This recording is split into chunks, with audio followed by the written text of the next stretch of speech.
तुम लोग यहाँ पर क्यों आए हो? यहाँ पर बहुत खतरा है, वो सब कुछ खत्म करके रख देगा। तुम लोग ने यहाँ पर आकर बहुत बड़ी गलती कर दी अपनी जिंदगी की। अब चाहकर भी तुम्हें कोई नहीं बचा सकेगा। निकल जाओ अभी के अभी। आंटी आंटी मुझे लॉलीपॉप दो ना, मुझे लॉलीपॉप खाना है, मुझे बहुत ज्यादा भूख लगी है। कुछ घटनाएं ऐसी भी होती है जो हमारी जिंदगी में कुछ ऐसे असर डाल जाती हैं जिससे हम जिंदगी भर तक छुटकारा नहीं पा सकते। ऐसी ही एक घटना बेंगलोर में रहने वाली 4 लड़कियों के साथ घटी।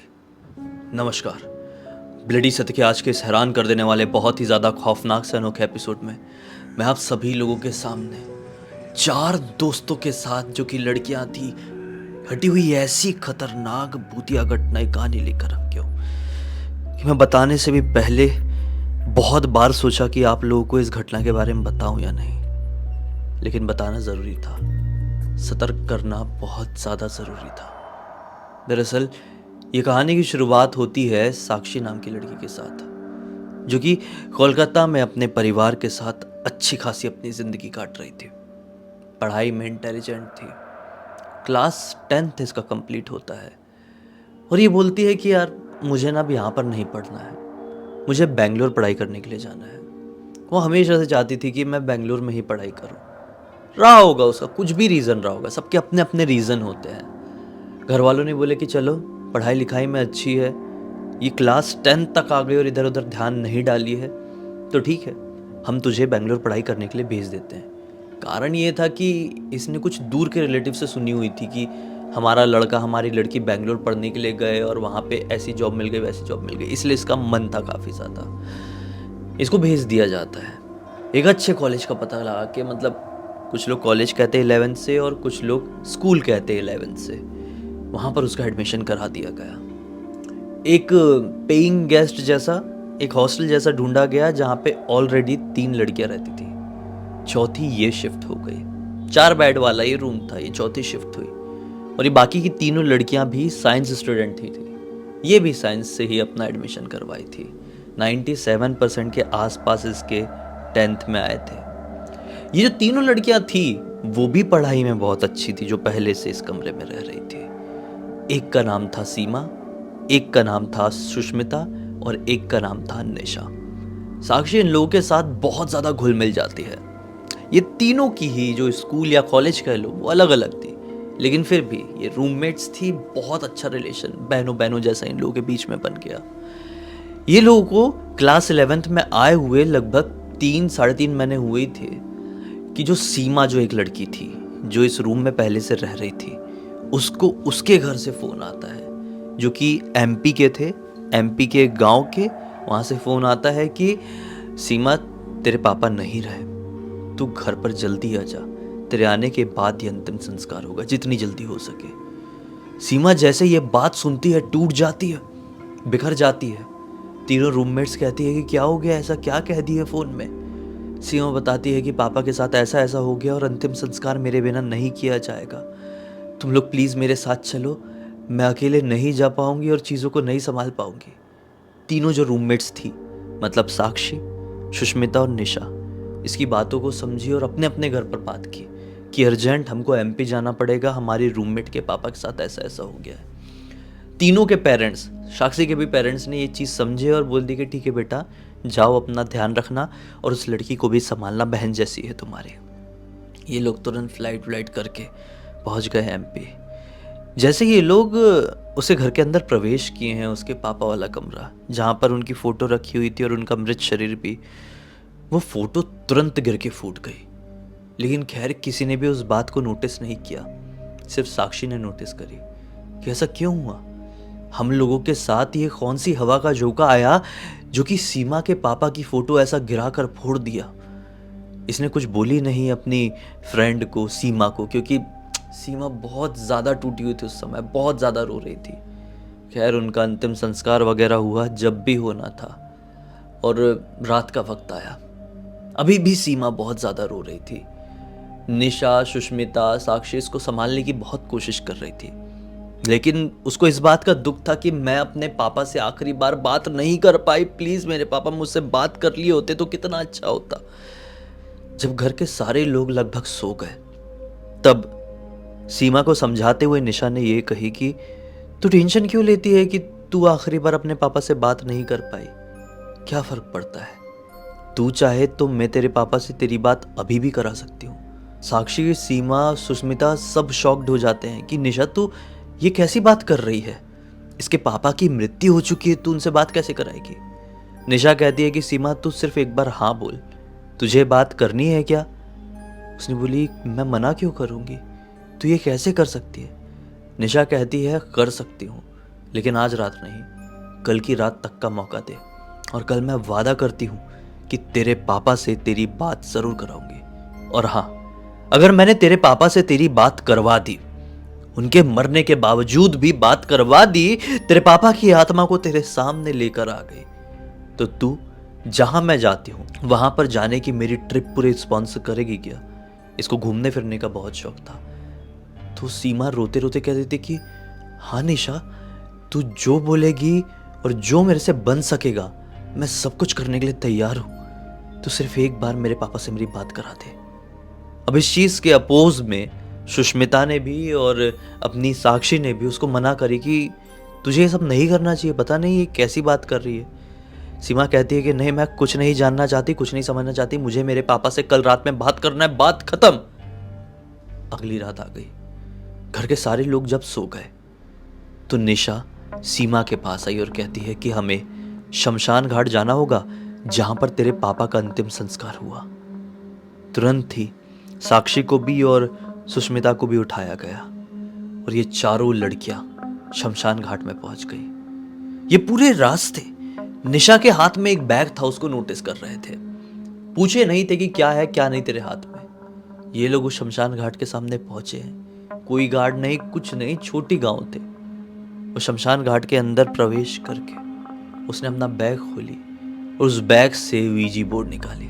साक्षी कहती है कि ये क्या मजाक है, वीजी बोर्ड ये सिर्फ YouTube वीडियो के लिए यूज होता है, इससे ऐसे किसी आत्मा को नहीं बुलाया जा सकता। तूने इतने सीरियस मैटर को ये बचकानी चीज से सुलझाने की कोशिश करी। तुझे समझ में आता है कि सीमा के पापा की मृत्यु हो चुकी है, तो ये सब कैसे सोच सकती है। निशा कहती है कि तुम वो सब कुछ मेरे ऊपर छोड़ दो, भले ही तुमको ये चीज बचकानी लगती होगी, YouTube वीडियोस में प्रैंक के लिए यूज की जाने वाली चीज लगती होगी, लेकिन मैं सच बताऊं, इसमें सच्चाई है। मैंने खुद कई सारे आत्माओं से इसकी मदद से बात कर रखी हूं। तुम लोग बैठो। कोई ऑप्शन नहीं था इन लोगों के पास। सुष्मिता को और साक्षी को यह देखना था कि निशा आज सचमुच में सीमा के पापा को आज बुला सकती है कि नहीं। बैठ गए। वीजी बोर्ड को बिछाया गया, कैंडल्स वैंडल जलाई गई। इन लोगों का हाथ पकड़ के इसने लगातार कुछ मंत्रों का उच्चारण करना शुरू करी। ना जाने ये कौन से मंत्र थे। लगातार ये मंत्र पढ़ने के बाद वो कहती है, अगर आस पास हमारे कोई भी आत्मा है तो सामने आइए, हम आपसे बात करना चाहते हैं। हम जानते हैं कि आप कौन सी आत्मा हो, बस अपने होने का एहसास हमें दिलाइए। लगातार ये रिपीट करने लगी। लगभग 20-25 बार रिपीट करने के बाद अचानक से सुष्मिता के शरीर में एक झटका सा आता है। सीमा के शरीर में नहीं, सुष्मिता के शरीर में। जिसके पापा की मृत्यु हुई थी वो तो अभी भी इंतजार कर रही थी कुछ हो।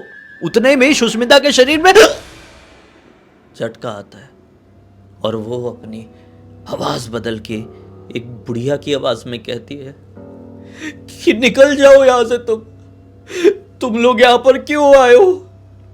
यहां पर बहुत खतरा है, मुझे भी बचा कर ले चलो, वो सब कुछ खत्म करके रख देगा।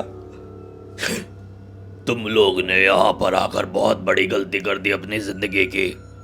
अब चाहकर भी तुम्हें कोई नहीं बचा सकेगा। निकल जाओ अभी के अभी। आंटी मुझे लॉलीपॉप दो ना, मुझे लॉलीपॉप खाना है, मुझे बहुत ज्यादा भूख लगी है। तुम सब की सब यहाँ पर आ तो गए अपनी मर्जी से, लेकिन यहाँ से बचकर कोई भी नहीं जा पाएगा। ऐसी लगातार अपनी आवाज बदल के सुष्मिता पता नहीं ये क्या क्या कहने लगी। पहले एक बूढ़ी औरत की आवाज, फिर एक बूढ़े आदमी की आवाज, फिर एक बच्चे की आवाज और फिर एक ऐसे आदमी की आवाज जो इन लोगों को, इन आत्माओं को दबाने की कोशिश कर रहा था। ये सारी की सारी आत्माओं की आवाज किसके अंदर से आ रही थी? सुष्मिता के अंदर से। एक साधारण लड़की के अंदर 4-4, 5-5 आत्माएं प्रवेश कर गई। अब ये सारी चीजें देखकर सीमा भी घबरा गई और साक्षी भी घबरा गई, लेकिन निशा अभी भी सुष्मिता का हाथ पकड़कर बैठी हुई है, जैसे कि वो अभी भी इंतजार कर रही हो कि सीमा के पापा की आत्मा की आवाज आएगी। लेकिन इतने में क्या होता है, सीमा और निशा इतनी डर गई, बोली हम यहां से जा रहे हैं, हम यहां पे नहीं रुक पाएंगे, और नॉन स्टॉप भागना शुरू कर दी। सीमा और साक्षी भाग गई नॉन स्टॉप, रुकी नहीं, इतनी ज्यादा डर गई थी। यहां पर ये दोनों भी बैठी हुई है। घर पर जाकर ये दोनों लड़कियों की हिम्मत नहीं हो पाई किसी को भी कुछ भी कहने की। बच्चियां थी यार, 11th में पढ़ने वालों की उम्र कितनी होती है, बच्चियां थी छोटी छोटी, कुछ नहीं बोल पाई। अगला दिन निकला, पूरी रात सोई नहीं।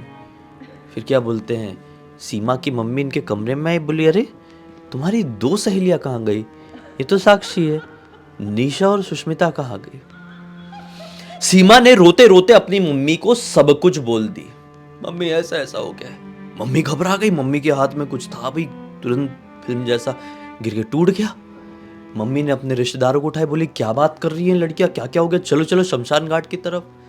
सबके सब लोग शमशान घाट की तरफ भाग के गए। वहां पे पहुंच के क्या पाते हैं, सुबह सुबह का वक्त था, इन लोगों से पहले यहाँ पर कोई किसी का आना नहीं था, और सुबह सुबह कोई ऐसे शमशान घाट में क्यों आए?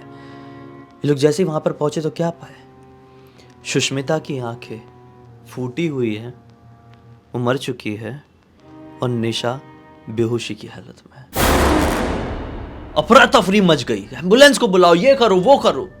उठाकर ले गए तो हॉस्पिटल में तो इसको मृत ही घोषित कर दिया गया। जैसा मैंने आपको बताया, सुष्मिता को पूरी आंख फूटी हुई थी, और निशा को बोल दिया गया ये लड़की कोमा में है। पता नहीं इसके साथ क्या हुआ है, कि दिमाग में इतना गहरा इफेक्ट पड़ा है किसी बात का कि हम कुछ भी नहीं कह सकते कि ये होश में कब आएगी कब नहीं। ये कोमा में है। फिर घर वालों को बुलाया गया, सुष्मिता के भी, निशा के भी। और ये जो साक्षी थी ना, इसने अपने घर वालों को बताया ही नहीं है, क्योंकि इसे घर वाले से बहुत प्यार करते थे, और इसकी सहेलियों के साथ ऐसा हो गया और इसके साथ होते होते बचा, इसलिए इसने अपने घर पे कुछ नहीं बताई। सब ठीक है सब ठीक है बोलती रही बोलती रही बोलती रही। सुष्मिता के घर वाले यहाँ पर आए। सुष्मिता का घर बहुत दूर था, इसलिए डिसीज़न यही लिया गया कि ये ले जाने लायक नहीं है, इसका अंतिम संस्कार यहीं कर देंगे। उसका अंतिम संस्कार वहीं पे किया गया। इससे घर वाले भी आए, किसके, जो कोमा में थी निशा, उसको तो खैर लेके गए बेंगलोर में ही एक बड़े प्रसिद्ध अस्पताल में उसका ट्रीटमेंट शुरू कराया गया। लेकिन यहाँ के डॉक्टर्स ने भी यही कहे कि ये कोमा में ही रहेगी, और कब तक रहेगी हमको कोई अंदाज़ा नहीं है। ऐसे केसेस में लोग कोमा में रहते रहते ही स्वर्ग सिधार जाते हैं, कुछ नहीं हो पाता उनके साथ। लेकिन आप उम्मीद रखो, आपकी बच्ची ठीक होगी। 2017 से लेकर 2024 आ चुका है, अब तक वो ठीक नहीं हुई है। कितने साल होने वाले हैं? 7 साल कंप्लीट होने वाले हैं। फिर उसके बाद कोई ऑप्शन नहीं बचा, साक्षी चुपचाप लौटी बेंगलोर, अपना रूम यहाँ से शिफ्ट कर ली। सीमा ने भी शिफ्ट कर ली, और सीमा और साक्षी दोनों किसी और जगह पर रहने लगी। लेकिन आज भी उस काली खौफनाक रात को दोनों नहीं भुला पाई। फिर अभी से कुछ ही समय पहले, जब ऐसे इसके पिताजी माताजी पूछते रहे होंगे साक्षी के कि कैसी हैं वो दोनों लड़कियां, तुम दोनों इधर क्यों आ गई, इधर क्यों आ गई, टालती रही। फिर एक दिन अपने मम्मी पापा को मिलकर, अभी लास्ट टाइम जो वो घर गई होगी, सारी बात बताई कि ऐसा ऐसा हो गया था हमारे साथ 2017 में। खैर सीमा तो स्कूलिंग भी इसके साथ करी, फिर कॉलेज भी इसके साथ करी। सीमा के साथ तो इसका कुछ नहीं टूटा, लेकिन आज भी जब भी वो दोनों को याद करती हैं ये दोनों, तो रो पड़ती है। सीमा आज भी खुद को कोसती है कि जब निशा ने ये बचकानी भरी हरकत मुझसे कही थी, काश मैं उसी समय रोक दी होती, उसी समय मना करती होती, क्योंकि ऐसी सारी चीजें मजाक नहीं होती है। मैं खुद कितने सारे वीडियोस देखता हूँ, लोग यूट्यूब के चक्कर में, चंद पैसे कमाने के चक्कर में शमशान घाट चले जाते हैं, पूरी रात बिता रहे हैं। मृत शरीरों के बीच में बिस्तर डाल दिए सो रहे हैं। कितने सारे लोगों को देखा कि ग्रेवयार्ड्स में लोग उसके ऊपर बैठ के खाना खा रहे हैं, उसमें सो रहे हैं। ये बहुत गलत है, ये डिसरिस्पेक्ट है। अगर आप सोचो आपके साथ कोई ऐसा करे, आपके घर में कोई ऐसा करे, तो आपको कैसा लगेगा? विदाउट परमिशन आप उस चीज़ की बिल्कुल भी मंजूरी नहीं देंगे, और फिर भी कोई ज़बरदस्ती करेगा तो आप उसको छोड़ेंगे क्या? और वो तो आत्माएं हैं, उनके पास दिमाग नहीं है, वो सिर्फ एनर्जीज़ हैं। और किसी भी प्रकार की एनर्जी से इस प्रकार की हरकत करना आपको कितनी बड़ी मुसीबत में डाल सकता है, उसका सबसे बड़ा प्रमाण यहाँ पर मिलता है। इस पूरी घटना की जानकारी मुझे साक्षी की छोटी बहन महेश्वरी ने इंस्टाग्राम पर लिख कर भेजी। बोली कि पूरी दुनिया को बताइए ताकि सभी को इस चीज़ से एक सबक मिल सके। इसी के साथ इस कहानी का अब अंत करते हैं। अब तक इस वीडियो को देख लिए हैं तो लाइक ज़रूर कर देना, चैनल को सब्सक्राइब करके बेल आइकन दबा के ऑल के ऑप्शन में क्लिक करना, क्योंकि इसी तरह के हैरान कर देने वाले खौफनाक वीडियोस डेली आप लोगों के सामने लेके आता रहता हूँ। इंस्टाग्राम की लिंक इस वीडियो के डिस्क्रिप्शन बॉक्स में डाल दूँगा, क्लिक करके डायरेक्टली वहाँ पर पहुँच जाना। और इसी तरह की कोई भी कहानी, टॉपिक या जानकारी आप लोगों के पास भी है तो लिख भेजना। हो सकता है मेरा अगला वीडियो कल आपके हिसाब से बन रहा हो। तो चलिए कल फिर से मिलता हूँ, तब तक के लिए बहुत बहुत धन्यवाद। आपका दिन शुभ हो।